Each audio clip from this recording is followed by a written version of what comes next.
আজ বনে একটা শুকনো খড়িও নেই। কি খড়ি নেব আমি, আর কি করে বা বাড়িতে গিয়ে রান্না বসাবো? নিশ্চয়ই কাকলি আমার আগে এসে সব শুকনো খড়ি নিয়ে গেছে। ও জ্বালায় আমি বনে ঠিকঠাক ভাবে খড়ি কুড়াতেও পারি না। এই ছাগল ছাড়, আমার পাতা ছাড়, আমার যে খুব লাগছে। আমার পাতা ছিঁড়ে খাওয়া বন্ধ কর তুই। দূর হ, দূর হ, বাঁচাও, আমাকে কেউ বাঁচাও। এই ছাগল যে আমাকে খেয়ে ফেললো, বাঁচাও, আমাকে কেউ বাঁচাও। আরে আরে, কে যেন চিৎকার করছে। ওই যে ওই ঝোপের আড়াল থেকেই আছে, কেউ যেন সাহায্য চাইছে। যাই তো দেখি তো ঝোপের ভেতরে কি আছে, আর কে বা বিপদে পড়েছে। এই কথা বলে টুনি ঝোপের আড়ালে যায় আর গিয়ে দেখে একটা ছাগল কলা গাছের চারা খাচ্ছে। এই ছাগল যা যা, দূর হ, এই কলা গাছকে ছেড়ে দে, সর সর, যা যা, হিস হিস। আহ, তুমি আমাকে বাঁচালে গো। তুমি যদি ঠিক সময় এখানে না আসতে, তবে ওই শয়তান ছাগল আমাকে যে একদম খেয়ে ফেলতো জানো। বড্ড উপকার করলে তুমি আমার। তোমার উপকার তো করলাম, কিন্তু এ কেমন কলা গাছের চারা তুমি, যে কিনা এভাবে কথা বলতে পারো? তোমাকে বাঁচিয়ে আবার কোনো ভুল করলাম না তো? তুমি কোনো ডাইনির কলা গাছ চারা নাও তো? না গো, আমি কোনো ডাইনির কলা গাছের চারা নই, কিন্তু আমি এক জাদুই কলা গাছের চারা। এক বুড়ি আমাকে এখানে রোপণ করে কোথায় যে চলে গেছে, সে আর আসেনি আমার কাছে। বুড়ি তো আসে না, কিন্তু একটার পর একটা বিপদ আসতেই থাকে। এই বনে থাকলে যে আমি মরে যাব। আহা, তুমি তো বড্ড অসহায় কলা গাছের চারা। আচ্ছা শোনো, তুমি যদি রাজি হও তাহলে আমি তোমাকে আমার বাড়িতে নিয়ে যেতে পারি। আমার বাড়িতে তোমার কোনো বিপদ হবে না, আমি তোমার পরিচর্যা করব। তুমি যাবে যাবে আমার বাড়িতে? সত্যি এই জঙ্গল থেকে উঠিয়ে নিয়ে যাবে তোমার বাড়িতে? আমি যাব, তাহলে নিয়ে যাও আমাকে তোমার সাথে। আমাকে রোপণ করো নিয়ে গিয়ে তোমার বাড়ির আঙ্গিনায়। এরপর টুনি কলা গাছ চারার কথা শুনে কলা গাছের চারাকে সেখান থেকে তুলে নিয়ে তার বাড়িতে চলে যায় আর বাড়ির আঙ্গিনায় রোপণ করে। আর এভাবে সে দিনটি কেটে যায় আর বনের মধ্যে রাত নেমে আসে। পরের দিন সকালবেলা, এমা, এটা আমি কি দেখছি? কলা গাছের চারা কিনা এক রাতে বড় হয়ে গেছে, আবার সেই গাছে সোনার কলাও ধরেছে। হায় হায়, এটা কি করে সম্ভব? আমি তো আমার চোখকে বিশ্বাসই করতে পারছি না। টুনি, এত অবাক হওয়ার তো কিছু নেই। আর আমি তো তোমাকে আগেই বলেছিলাম আমি এক জাদুই কলা গাছ। আমি চাইলে বড় হতে পারবো, আর চাইলে সোনার কলা ধরাতে পারবো। শোনো টুনি, তুমি আমাকে বিপদ থেকে রক্ষা করেছো, আর তারই উপহার আমার সোনার কলা। তুমি এই সোনার কলা বাজারে বিক্রি করে তোমার অভাব দূর করো।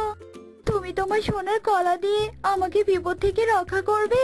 সত্যি তুমি অনেক ভালো কলা গাছ। কলা গাছ আর টুনি যখন এভাবে কথা বলছিল, ঠিক সেই সময় কাকলি কাক সেখানে আসে। হ্যাঁ রে টুনি, তোর কাছে কি চিনি ধার হবে রে?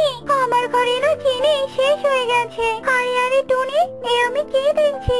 তোর বাড়িতে কি না কলা গাছে ধরা সোনার কলা? এই কলা গাছ তুই কোথায় পেয়েছিস রে? বল না, আমাকে বল। ও কাকলি, তুই কলা গাছের কথা বলছিস? আরে শোন, বলছি তোকে সব ঘটনা। এই কথা বলে টুনি সরল মনে কাকলিকে জাদুই কলা গাছের ব্যাপারে সবটা খুলে বলে। সব শুনে কাকলির মনে লোভ জন্মে আর কাকলি কাক টুনিকে বলে, শোন টুনি, তোকে আমি অনেক টাকা দেব। এই কলা গাছ আমার কাছে বিক্রি করে দে। তুই এই কলা গাছের ভালোভাবে যত্ন নিতে পারবি না রে? বল, আমাকে বল, তুই কত টাকা নিবি? খবরদার টুনি, তুমি আমাকে বিক্রি করে দিও না। আমি এই কাকুলির চোখে স্পষ্ট লোভ দেখতে পাচ্ছি। তুমি তোমার ভাগ্য অন্য কারো হাতে তুলে দিও না। তাড়িয়ে দাও, তাড়িয়ে দাও কাকুলিকে। আমার কলা গাছ আমাকে নিষেধ করে দিয়েছে। আমার কলা গাছ আমি তোকে দেব না। যা তো বাপু, যা, চলে যা এখান থেকে। টুনির এসব কথা শুনে কাকুলি কিছু না বলে সেখান থেকে চলে আসে আর পথের মধ্যে নিজে নিজে বলতে থাকে, ওই টুনির কাছ থেকে যে করেই হোক ওই জাদুই কলা গাছে আমাকে নিতেই হবে। কিন্তু কি উপায় বের করবো আমি? ওই জাদুই কলা গাছ না পেলে যে বড়লোক হওয়ার সুযোগ আমার হাতছাড়া হয়ে যাবে। কাকলি একা একা যখন এসব কথা বলছিল ঠিক তখনই একটা তান্ত্রিক কাকলির সামনে আসে। মারে, আমি এক বুড়ো তান্ত্রিক, আমাকে কিছু টাকা দিবি রে, আমি কিছু কিনে খাবো, খিদের জ্বালায় যে বড্ড কষ্ট পাচ্ছি। তুমি আমার কাছে টাকা চাচ্ছ, ঠিক আছে, আমি তোমাকে টাকা দেব। তার আগে আমাকে একটা উপকার করে দিতে হবে গো। এক জাতের কলা গাছকে বসে আনার জন্য কোনো ওষুধ দিতে হবে। ঠিক আছে, আমি তোকে ঔষধ দেব, তবে এই ঔষধ শুধু 3 ঘন্টা কার্যকর থাকবে, তারপরে সেই জাদুই কলা গাছের বশ কেটে যাবে। এই নে তরলের শিশি। এই কথা বলে তান্ত্রিক কাকলিকে তরলের শিশি দেয় আর তার বিনিময়ে কাকলি তান্ত্রিককে 2টো পয়সা দেয়। তারপর বনের মধ্যে রাত নেমে আসে। কাকলি তরলের শিশি হাতে কলা গাছের সামনে যায়। একে কাকলি, রাতের আধারে তুই এসেছিস আমার কাছে, কি চাস বল? তোর মতলব তো ভালো নয়, তুই চলে যা, চলে যা বলছি এখান থেকে। চলে তো যাবই, সাথে তোকেও নিয়ে যাব। এই কথা বলে কাকলি সেই কলা গাছে তরল ছিটিয়ে দেয় আর সাথে সাথে কলা গাছটি নেতিয়ে পড়ে। সেই সুযোগে কাকলি কলা গাছটিকে তুলে নিয়ে কাকলির বাড়িতে নিয়ে যায়।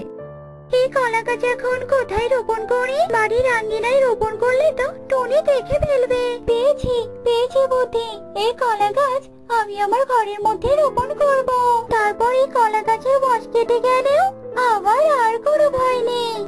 এই কথা বলে কাকলি কলা গাছটি ঘরের মধ্যে রোপণ করে। পরের দিন সকালবেলা, হে কি, আমার কলা গাছ কোথায়? আর কে দিয়ে গেল আমার কলা গাছ? কাল কাকলি আমার কলা গাছের ওপর লোভ দিয়েছিল, নিশ্চয় ওই কাকলি আমার কলা গাছটা নিয়ে গেছে।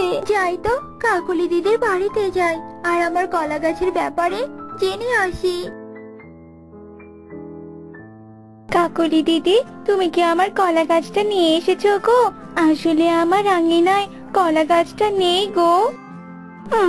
কাল তো আমাকে তো কলা গাছ দিসনি, তাহলে এখন আমি তোর কলা গাছ কোথায় পাবো বল? এই টুনি, এই তুই আবার আকার ইঙ্গিতে আমাকে চোর প্রমাণ করতে চাইছিস নাকি? হ্যাঁ, আমি তোমাকে কখন চোর বললাম বলো? তুমি তো সেটা নিজে নিজেই ভেবে নিচ্ছ গো কাকলি দিদি। ওরে, তোর কি কোথায় আছিস? এই টুনি আমাকে চোর বলছে, টুনি আমাকে অপমান করছে। এই তোর দেখে যা, টুনি কত বড় সাহস। কাকলির চিৎকার শুনে বনের অনেক পাখি কাকলির বাড়িতে এসে ভিড় জমায়। এই টুনি, তোর এত বড় সাহস, তুই কিনা কাকলির বাড়িতে এসে কাকলিকে চোর বলছিস, তাও আবার তোর কাছে কোনো প্রমাণ নেই। এই টুনিকে ধরে তোমরা মারো, এই টুনিকে একটা চরম শাস্তি দাও তোমরা। আমাকে কিনা ও চোর বলে। আমি তো তোমাকে চোর বলিনি, শোনো আমার কথা শোনো সবাই। টুনির কোনো কথাই কেউ কানে তোলে না। টুনিকে যখন মারতে সবাই এগিয়ে আসে, এদিকে কলা গাছের বশ কেটে যায় আর কলা গাছ নিজেকে একটা ঘরের মধ্যে বন্দি অবস্থায় দেখতে পায়। এই কি, আমি এখানে ঘরের মধ্যে বন্দি কেন? এখানে আমাকে কে নিয়ে এসেছে? হ্যাঁ, আমার মনে পড়েছে, কাকলি আমার শরীরে কি যেন তরল ছুঁড়ে মেরেছিল। তার মানে ওই তরলে কিছু একটা ছিল, যার কারণে আমি বসে বশীভূত হয়ে গিয়েছিলাম। আর সেই সুযোগে শয়তান কাকলি আমাকে তুলে এনে ঘরে রেখেছে। দাঁড়া, আজ আমি ওর ঘর ফেটে বের হব। এই কথা বলে কলা গাছ কাকলির ঘর ফেটে বের হয় আর সবাই সেই কলা গাছটাকে দেখতে পায়। আরে আরে, কাকলির ঘর ফেটে কিনা কলা গাছ বের হলো, এ কেমন আজব ব্যাপার। ওই তো আমার জাদুই কলা গাছ। তার মানে কাকলি, তুই আমার কলা গাছ চুরি করেছিস আর তুই আমাকে অপবাদ দিচ্ছিস। টুনি, ওই কাকলি আমাকে চুরি করে এনেছে আর একটা বশ করে বশীভূত করেছিল আর কিছু তরল ছিটিয়ে আমাকে বশ করেছিল। মিথ্যে কথা, সব মিথ্যে কথা, আমি কিচ্ছু করিনি। তুই যদি কিছু না করিস তাহলে আমার ঘর ফেটে কলা গাছ বের হলো কি করে? বনের পাখিরা দেখলে তো কে দোষী? ছি ছি কাকলি, তুই এত খারাপ। এই তোরা সবাই মার, কাকলিকে ধরে মার। আমাকে মেরো না, আমাকে মেরো না গো, আমি আর কখনো এমন অন্যায় করবো না। আমাকে ছেড়ে দাও আমাকে। কিন্তু বনবাসীরা কাকলির কোনো কথাই শোনে না। কাকুলিকে মারতেই থাকে। আর এভাবেই কাকুলি তার শাস্তি পায়। আর টুনি কাকুলির ঘর থেকে কলা গাছ তুলে তার বাড়িতে নিয়ে যায়। তারপর সেই কলা গাছে সোনার কলা বিক্রি করে টুনি সুখে দিন কাটাতে থাকে।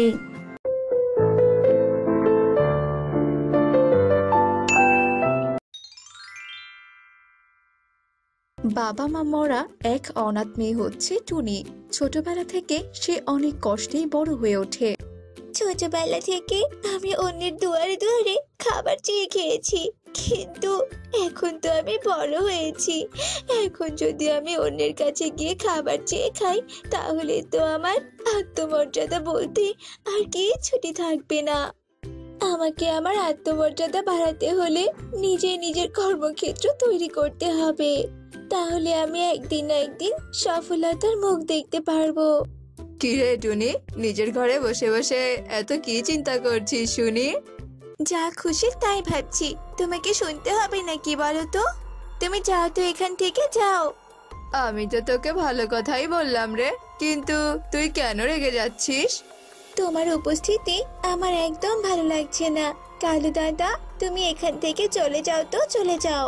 অন্য কোনো সময় না হয় এসো, এখন যাও। ঠিক আছে, তোকে একটু পছন্দ করি বলে তুই শুধু আমাকে অপমান করিস। ঠিক আছে, আজকের মতো আমি চলে যাচ্ছি, কিন্তু হ্যাঁ, আমি পরে আবার আসবো। কিন্তু সেদিন আমি আসবো তোকে আমার ঘরের বউ করে নিয়ে যাওয়ার জন্য, এই বলে দিলাম। কালু রেগে মেগে সেখান থেকে চলে যায়। আর টুনি কালুর চিন্তা মাথা থেকে ঝেড়ে ফেলে। আর সে আবারও নিজের চিন্তা করতে থাকে। পেয়েছি, আমি একটা পেঁপের বাগান করব। পেঁপের বাগান করতে তো অল্প কিছু টাকাই খরচ হয়, আর অল্প টাকাতে অনেক লাভ করা যায়।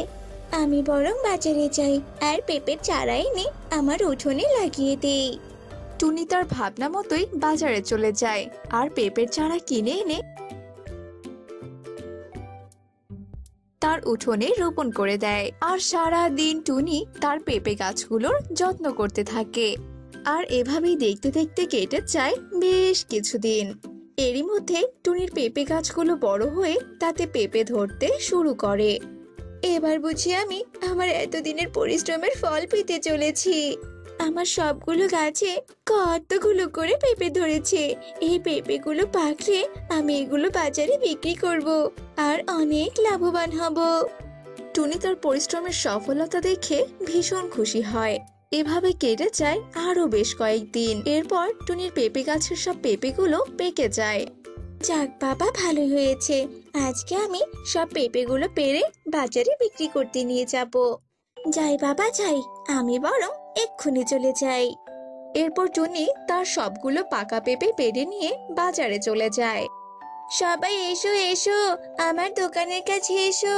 টাটকা টাটকা পাকা পাকা সুস্বাদু পেঁপে নিয়ে যাও গো। একবার যদি এই তরতাজা পেঁপে খাও, তাহলে বারবার খেতে চাইবে গো। এসো এসো। বাহ, পেঁপেগুলো দেখতে তো অনেক সুন্দর। তাই এগুলো কত করে? মাত্র 20 টাকা পিস। আমাকে দুটো দাও তো। এই নিন দাদা আপনার পেঁপে।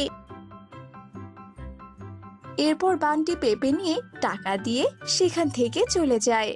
এদিকে বনের সবাই টুনির কাছে ভিড় জমায়। আর নিমিষেই টুনির সব পাকা পেঁপেগুলো বিক্রি হয়ে যায়। এসব দেখে তো কালু টুনির কাছে যায়। টুনি, এবার অন্তত আমাকে তোর গার্জিয়ান হওয়ার সুযোগ দে না রে। তুই যদি আমার কাছে থাকিস, তাহলে তোকে আর কষ্ট করে পেঁপে বিক্রি করতে হবে না। দেখো কালু দাদা, আমি পেঁপে বিক্রি করে আমার নিজের কর্মসংস্থান গড়ে তুলেছি। এখন আমার আর কাউকে লাগবে না। আমি একা একাই আমার বাকি পথ পাড়ি দিতে পারবো, বুঝেছো? এবার তুমি এসো তো এসো, তোমাকে আমার আর ভালো লাগছে না।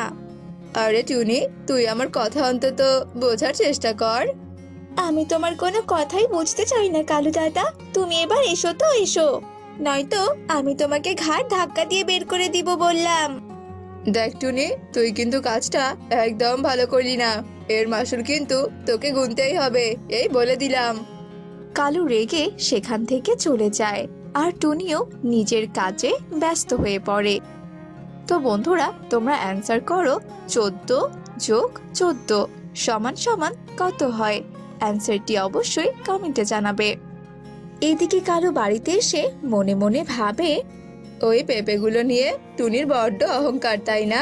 ওই পেঁপেগুলো আছে বলে তুই আমাকে বের করে দিলি, তাই না? আজ তো তোর ওই পেঁপের অবস্থা আমি খারাপ করেই ছাড়বো, আর তোকে সবার সামনে হেনস্থা করব আমি। কালু টুনিকে হেনস্থা করার জন্য রাতের অন্ধকারে রং নিয়ে টুনির পেঁপে বাগানে যায় আর সবগুলো কাঁচা পেঁপেতে হলুদ রং করে দেয়। এবার দেখি টুনি, তুই আমার হাত থেকে কি করে বাঁচিস। কালু পেঁপেতে রং করে তার বাড়িতে ফিরে যায়। এদিকে দেখতে দেখতে সকাল হয়ে আসে। টুনি তার পেঁপে বাগানে গিয়ে তো ভীষণ অবাক হয়ে যায়। আরে আরে, এক রাতে কেমন আমার বাগানের সব পেঁপেগুলো এভাবে পেকে গেল। যাক বাবা, বেশ ভালো হলো। এবার তো আমি একসাথে সব পেঁপে বিক্রি করতে পারবো। আমি বরং কটা বস্তা এনে পেঁপেগুলো পেরে নেই।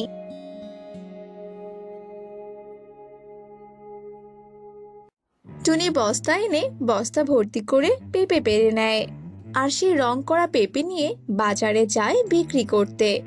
প্রতিদিনের মতো আজও সবাই টুনির পেঁপেগুলো কিনে নেয়। এরপর টুনি খুশি হয়ে টাকা নিয়ে বাড়িতে ফিরে যায়। দেখতে দেখতে সন্ধ্যা নেমে আসে। রং করা পেঁপে দেখে তো সব পাখিরা ভীষণ রেগে যায় আর সবাই টুনির বাড়িতে এসে ভিড় জমায়। এই টুনি, বাইরে বেরিয়ে আয় বলছি। ঠকবাজ প্রতারক কোথাকার, তাড়াতাড়ি বাইরে বেরিয়ে আয় বলছি। একে কি কি হয়েছে বলো তো? তোমরা সবাই হঠাৎ আমার বাড়িতে? কিছু হয়েছে? এতদিন পাকা পেঁপে বিক্রি করে এখন আবার রং করে পেঁপে বিক্রি করা হচ্ছে? ঠকবাজ অসাধু ব্যবসায়ী কোথাকার। আরে আরে, তোমরা এসব কি বলছো বলো তো? আমি তো পাকা পেঁপেই বিক্রি করেছি। রোজ যা করি আজও আমি তাই করেছি। তাহলে কি রং করা পেঁপেগুলো হায় ভেসে আসলো নাকি বলতো? তোমরা কেউই এই শয়তান টুনির কথা বিশ্বাস করো না তো। ও এখন নিজের দোষ চাপানোর জন্য সাধু সাজছে। তোমরা বরং একে কঠিন শাস্তি দাও, কঠিন শাস্তি দাও তো।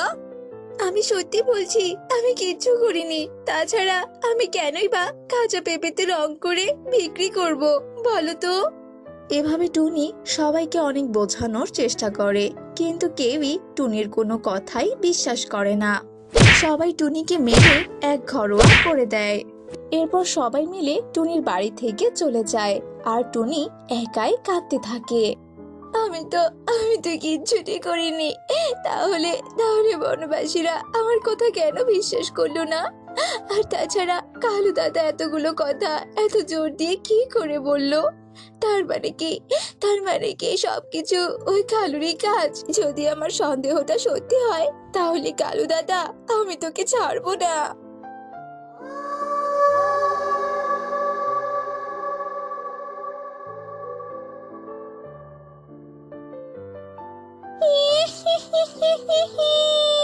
কালু, এই কালু। কি কে কে কে কে ভাবে রাখছে আমাকে? আমি ডাকছি তোকে, তুই আমাকে চিনতে পারছিস না? টুনি, তুই ভূত হলি কি করে? আমাকে যে সেদিন তোরা মেরে এলি, মনে নেই? তারপরে তো আমি কষ্টে আত্মহত্যা করেছি আর ভূত হয়ে ফিরে এসেছি।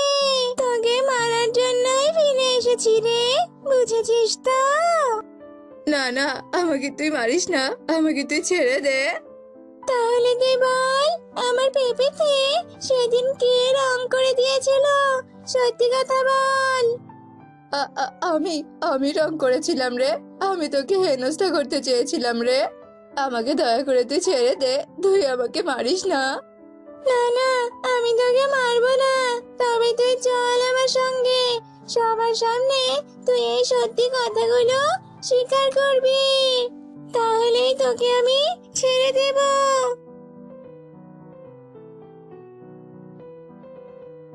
এবার তো তোমরা বুঝতে পারলে আমি নির্দোষ, আর আমি নিজেকে নির্দোষ প্রমাণ করার জন্যই এমন ছদ্মবেশ নিয়েছিলাম। আমরা আমাদের ভুল বুঝতে পেরেছি টুনি, তুমি আমাদেরকে মাফ করে দাও আর সবাই মিলে দুষ্ট কালুকে শাস্তি দাও। এরপর সবাই টুনিকে আবারও সমাজে টেনে নেয় আর কালুকে মেরে সবাই মিলে জঙ্গল থেকে তাড়িয়ে দেয়। কি গো টুনি, খাবার রেডি হয়েছে কি? যদি রেডি হয়ে থাকে তাহলে তাড়াতাড়ি দাও তো আমাকে, আমাকে আবার বেরোতে হবে।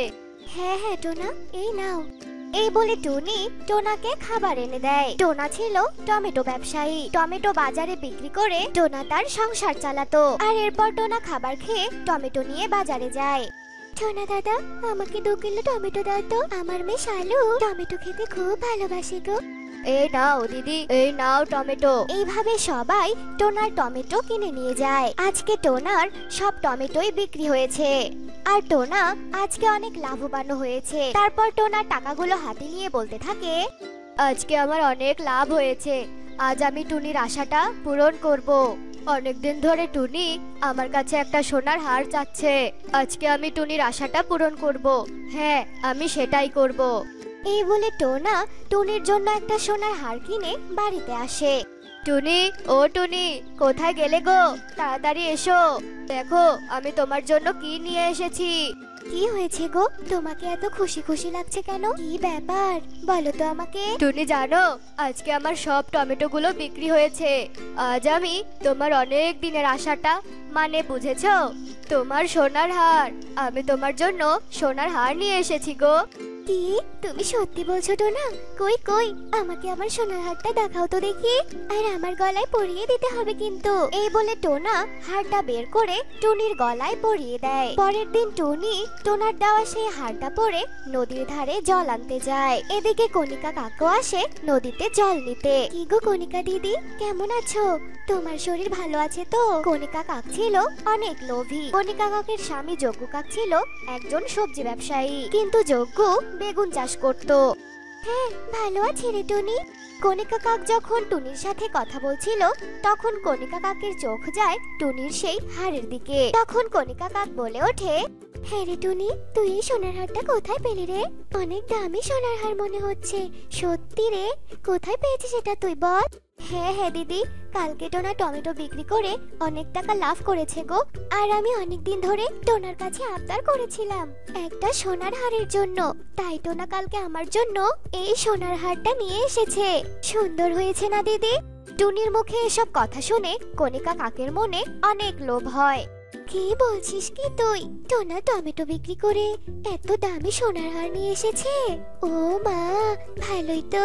এরপর টুনি আর কণিকা কাক যে যার মতো বাড়িতে চলে যায়। কণিকা কাক যেতে যেতে ভাবতে থাকে, দেখেছো কাণ্ড, টোনা টমেটো বিক্রি করে এত কিছু করছে, আর আমার যজ্ঞ এদিকে বেগুন বিক্রি করে আমাকে একটা হীরের হারও দিতে পারলো না।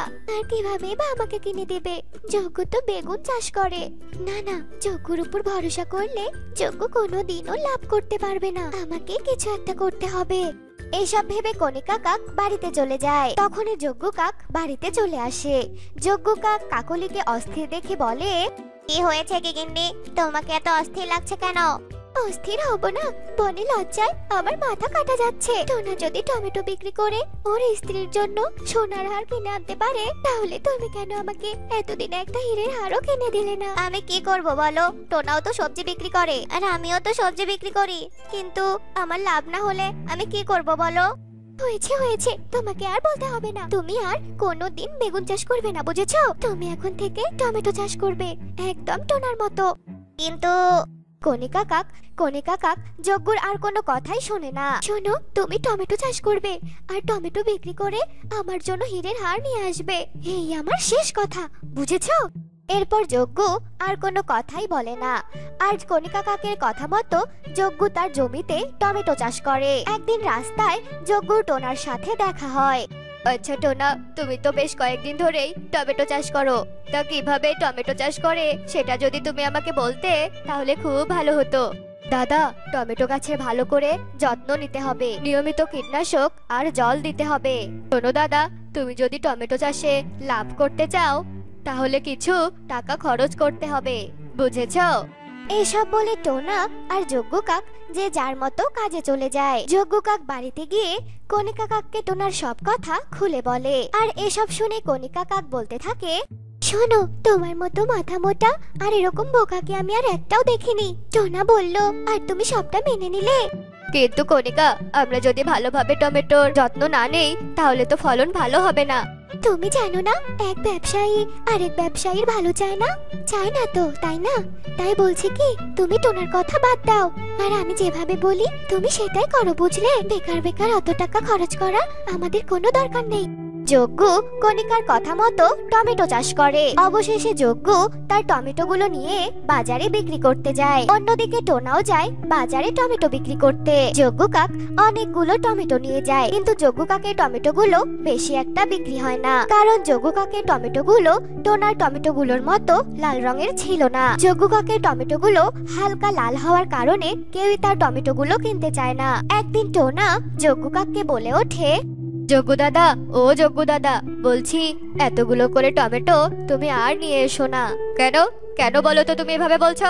বলছি কারণ তোমার তো আর সব টমেটোগুলো বিক্রি হয় না, তাই না? যেটুকু টমেটো বিক্রি হয় শুধু সেটুকুই গাছ থেকে তুলে আনবে। আর আমার মনে হয় তোমার টমেটোগুলো পরিপক্ক না হওয়ার কারণে আমার টমেটোগুলোর মতো টকটকে লাল হয় না। তাই বলি কি, তুমি আরেকটু অল্প করে টমেটো নিয়ে আসবে, কেমন? এতে তোমারই ভালো হবে। তোমার ভালোর জন্য আমি তোমাকে এই কথাগুলো বললাম। এসব কথা বলে টোনা সেখান থেকে চলে যায়। যজ্ঞ কাকু টোনার কথা বিশ্বাস করে আর বাড়িতে গিয়ে কণিকা কাককে সমস্ত ঘটনা খুলে বলে। কিন্তু লোভী কণিকা কিছুতেই যজ্ঞর কথা শোনে না, বরং সে একটা বুদ্ধি বের করে আর কিছু টাকা এনে যজ্ঞর হাতে দেয়। এই নাও টাকা, টাকা দিয়ে তুমি বাজার থেকে লাল টুকটুকে রং কিনে আনবে, বুঝেছো? যাও যাও, তাড়াতাড়ি যাও বলছি। কিন্তু এত লাল রং দিয়ে তুমি কি করবে শুনি? আচ্ছা, তুমি এত কথা বাড়াচ্ছ কেন? হ্যাঁ, যাও বলছি। এরপর যজ্ঞ কাক আর কোনো কথাই বলে না, আর যজ্ঞ কাক বাজারে গিয়ে লাল টুকটুকে রং কিনে আনে। তখন কণিকা যজ্ঞকে বলতে থাকে, যাও এবার টমেটোগুলো বাগান থেকে সব তুলে আনবে, বুঝেছো? আর একটা টমেটো কিন্তু রেখে আসবে না, বলে দিলাম। কণিকা, বাগানের সব টমেটো তুলে আনলে বাগানে তো আর কোনো টমেটোই থাকবে না, আর এত সব টমেটো একদিনে বিক্রি করতে পারবো না আমি। আর বিক্রি করতে না পারলে তো সব টমেটো পচে যাবে, আর আমাদের লাভ হওয়ার পরিবর্তে ক্ষতিই হবে। সেটা কি তুমি ভেবেছো? আহা, আমি বলছি না কোনো ক্ষতি হবে না, এবার আমাদের লাভ হবে, বুঝেছো? আর তুমি সেই টাকা দিয়ে আমার জন্য একটা হীরের হার কিনে আনবে। এভাবে কণিকা অনেক জেদ করে, আর যজ্ঞ কাক বাধ্য হয়ে বাগানের সব টমেটোগুলো তুলে নিয়ে আসে।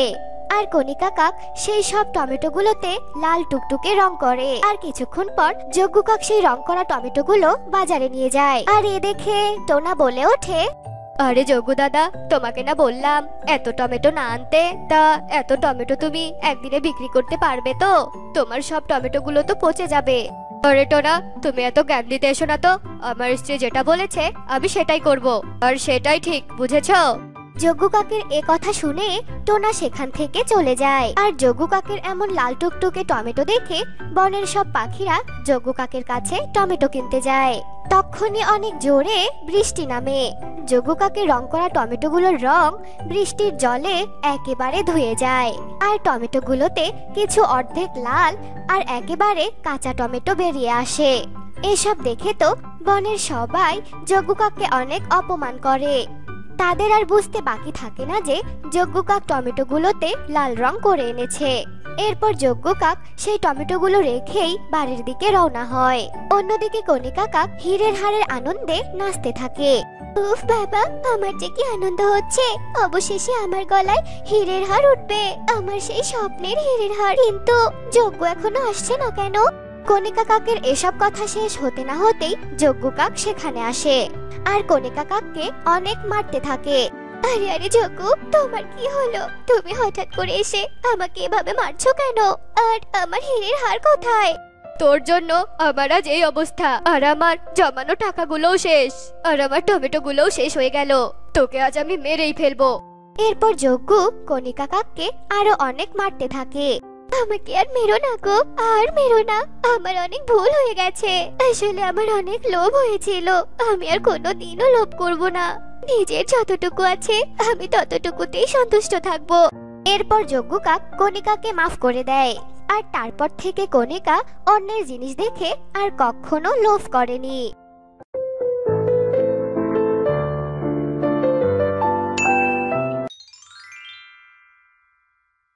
মা, মা, আমার অনেক ক্ষুধা পেয়েছে, তুমি আমাকে খেতে দাও না মা। আজ যে ঘরে কোনো খাবারই নেই মা, আমি তোকে কি খেতে দেবো বল? তোর বাবা যে মরে গিয়ে বেঁচে গেছে, এখন এখন আমি কি করি বলতো? মা গো, আমার যে খুব ক্ষুধা লেগেছে, আমি যে ক্ষুধার জ্বালা আর সহ্য করতে পারছি না। ও খিদের জ্বালায় পেটে আমার প্রচন্ড ব্যথা করছে। মা তুই আর কাঁদিস না রে মা, আয় আমি তোকে একটু জল খাইয়ে দিচ্ছি, দেখবি জল খেলে তোর পেটটা ভরে যাবে। টুনটুন জল খেতে রাজি হয় না, তবুও অসহায় মা টুনি জোর করে টুনটুনকে জল খাইয়ে পেট ভরিয়ে দেয়। মা মা, তুমি তো সত্যি কথাই বলেছ যে জল খেলে পেট ভরে যায়, কিন্তু মা এই জল কতক্ষণ অবধি পেটে থাকবে বলো তো? আরে তোকে আমি ঘুম পাড়িয়ে দেই, যতক্ষণ অবধি তুই ঘুমিয়ে থাকবি ততক্ষণ অবধি তোর পেটে জল থাকবে, আর তুই ক্ষুধাও অনুভব করতে পারবি না রে। আচ্ছা আচ্ছা মা, ঠিক আছে ঠিক আছে, তাহলে আমি এক্ষুনি ঘুমিয়ে পড়ছি। ছোট্ট অবুঝ মেয়ে টুকি মায়ের সান্ত্বনা পেয়ে ঘুমিয়ে যায়। এদিকে টুনি অবুঝ মেয়ের মুখের দিকে তাকিয়ে অঝরে কাঁদতে থাকে। কি করে আমি আমার এই অবুঝ মেয়েটার মুখে খাবার তুলে দেব? আমি তো করার মতো কোনো কাজও পাচ্ছি না। এভাবে দিন কাটতে থাকলে তো আমরা মা মেয়ে দুজনেই না খেতে পেয়ে মরে যাব। আমাকে ভাবতে হবে এখন কি করা যায়। হ্যাঁ হ্যাঁ, পেয়েছি। আমি তো আম দিয়ে খুব ভালো ঘর বানাতে পারি। আমি যদি আমার সেই প্রতিভাকে কাজে লাগাতে পারি আর যদি ঘর বানিয়ে বানিয়ে তা বিক্রি করতে পারি, তাহলে তো আমাদের আর কোনো অভাবই থাকবে না। টুনি এসব ভেবে আম ঘর বানানোর পরিকল্পনা চূড়ান্ত করে নেয়। এদিকে দেখতে দেখতে ভোর হয়ে যায়। টুনিও আম ঘর বানানোর কাজ শুরু করে দেয়। এরপর ঘর বানানো শেষে টুনি একটা ঠেলাতে করে সেই আম ঘরগুলো বিক্রি করতে নিয়ে যায়। ঘর নিন ঘর, সুন্দর সুন্দর আমের ঘর, পাকাপোক্ত ঘর, যার কিনা ঝড় বাতাসকে মোকাবেলা করার ক্ষমতা আছে। আসুন আসুন, নিয়ে যান নিয়ে যান। টুনির হাঁকডাক শুনে সবাই টুনির সামনে এসে ভিড় জমায়। আরে বাহ, এত সুন্দর কারুকার্য করা আমের ঘর! আমি তো আমার বয়সে এমন আমের ঘর কখনো দেখিনি। দে তো দেখি, দে একটা আমের ঘর আমাকে দে। এই নাও মাসিমা, আর নিশ্চিন্তে বাড়িতে চলে যাও, সামনে তো ঝড়ের দিন আসছে, তুমি কোনো ভয় ডর ছাড়াই এই আমের ঘরে থাকতে পারবে। আচ্ছা আচ্ছা বাছা, এই নে তোর টাকা।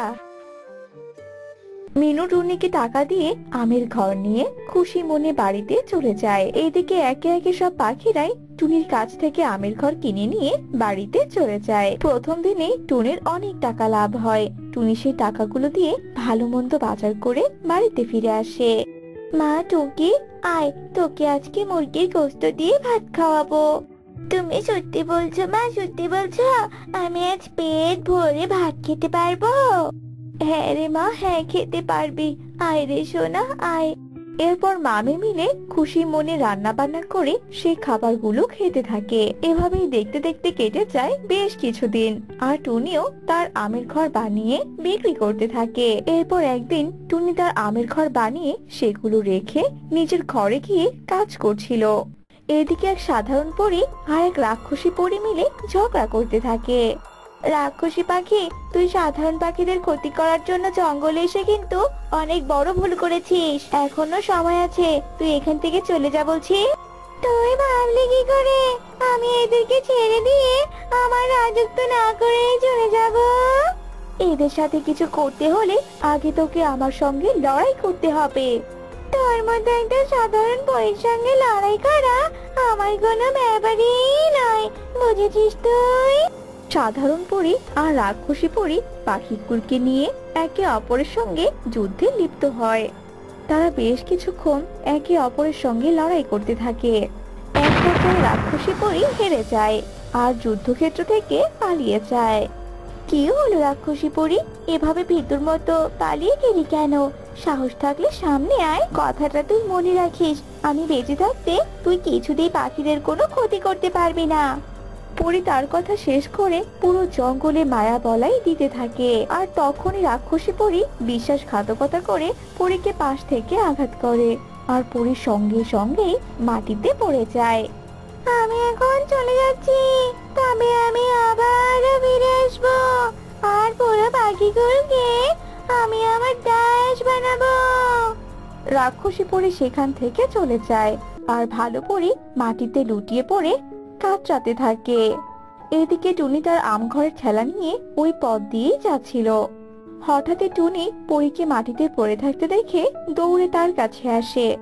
একে কি পরী, তুমি এভাবে মাটিতে লুটিয়ে আছো কেন? কে কে তোমাকে আঘাত করলো? এরপর পরী টুনিকে সব ঘটনা খুলে বলে। আরে তুমি আমার সঙ্গে আমার বাড়িতে চলো, আমি তোমাকে সেবা করে সুস্থ করে তুলবো। টুনি পরীকে তার বাড়িতে নিয়ে যায় আর সেবা করে সুস্থ করে তোলে। এভাবেই দেখতে দেখতে বেশ কয়েকদিন কেটে যায় আর রাক্ষসী পরী আবারও জঙ্গলে ফিরে আসে। আমি হব একমাত্র শক্তিমান আর তোরা সকলেই হবি আমার দাস।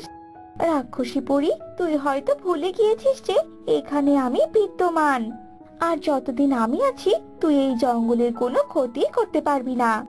আমার আঘাত পেয়ে তোর তো দেখছি কোনো শিক্ষাই হয়নি, তাহলে তো তোকে আবারও আঘাত করতে হয়। রাক্ষসী পরী ভালো পরীর দিকে জাদুই আগুন ছুটতে থাকে আর ভালো পরীও তার জাদু প্রয়োগ করতে থাকে। বেশ কিছুক্ষণ এভাবে যুদ্ধ চলে। এরপর এক পর্যায়ে রাক্ষসী পরী আঘাত পায় আর সেখান থেকে পালিয়ে যায়। রাক্ষসী পরীকে পালাতে দেখে তো সবাই ভীষণ খুশি হয়ে যায়। এদিকে ভালো পরী টুনিকে বলে, টুনি, তুমি অনেক ভালো পাখি আর তুমি আমাকে অনেক সাহায্য করেছো, আর তার জন্য আমি তোমাকে কিছু উপহার দিতে চাই। টুনি, কি উপহার পরী বলো? এই নাও জাদুই জল। এই জল তুমি রোজ রোজ তোমার আম ঘরের উপর ছিটিয়ে দেবে আর তখনই তোমার আমের ঘর রঙিন আমের ঘর হবে, বুঝেছো? তারপর একা একাই একটা আম ঘর থেকে দ্বিগুণ আম ঘর হবে আর সেই রঙিন আম ঘরগুলো তুমি বাজারে বিক্রি করবে। এতে করে তোমার ভাগ্যের অনেক পরিবর্তন ঘটবে। তোমাকে অনেক ধন্যবাদ পরী। এরপর পরী সেখান থেকে অদৃশ্য হয়ে যায় আর টুনিও পরীর দেওয়া জল নিয়ে তার আম ঘরের কাছে চলে যায়। আর যেই না জলগুলো আম ঘরে ছিটিয়ে দেয়, অমনি সেই আম ঘরগুলো রঙিন আম ঘরে পরিণত হয়, তার সাথে সাথে দ্বিগুণও হয়ে যায়। এভাবে টুনি সেই রঙিন আম ঘরগুলো বিক্রি করতে থাকে আর দ্বিগুণ লাভবান হতে থাকে। দেখেছিস রে মা, আজকে আমরা রঙিন আম ঘরগুলো বিক্রি করে অনেক সুখেই দিন কাটাতে পারছি। হ্যাঁ হ্যাঁ মা, তুমি ঠিকই বলেছ, আমিও তো তাই দেখছি বলো।